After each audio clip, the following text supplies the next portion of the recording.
అంటే మీరు రాజశేఖర రెడ్డి గారితో చాలా సన్నిహితంగా ఉన్నారు, ఇప్పుడు చంద్రబాబు గారితో ఉంటున్నారు. వాళ్ళ మీద మీ అభిప్రాయాలు ఏంటి? వాట్ ఈస్ ద డిఫరెన్స్ ఆ ఇద్దరు నాయకుల మధ్య? ఏం గమనించారు మీరు?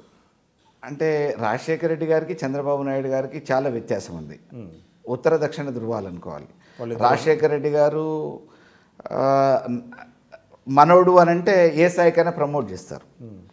చంద్రబాబు నాయుడు గారు రాజకీయ అవసరాల మేరకు అక్కడ ఉన్న పరిస్థితులను బట్టి నిర్ణయం తీసుకుంటారు తప్ప వ్యక్తిగత సంబంధాలని పరిగణలోకి తీసుకోరు.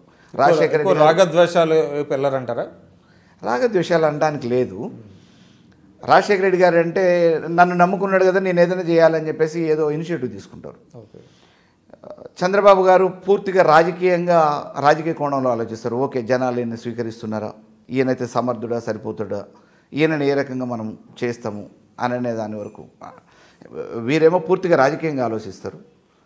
రాజశేఖర రెడ్డి గారేమో వ్యక్తిగతంగా నా మనిషి అని అనుకుంటే ఏ స్థాయికైనా తీసుకుపోతారు.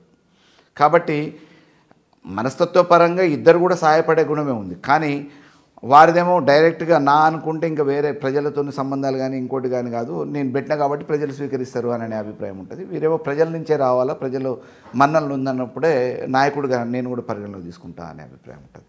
సో ఏదేమైనా కూడా రాజకీయాల్లో రకరకాల మనస్తత్వాలు ఉంటాయి, రకరకాల లీడర్షిప్స్ ఉంటాయి. వాటిలన్నింటినీ తట్టుకుంటా ముందుకెళ్ళటమే రాజకీయం అంటారు. అంతే, అది మీ అనుభవం. All the best. Thank you sir, thank you.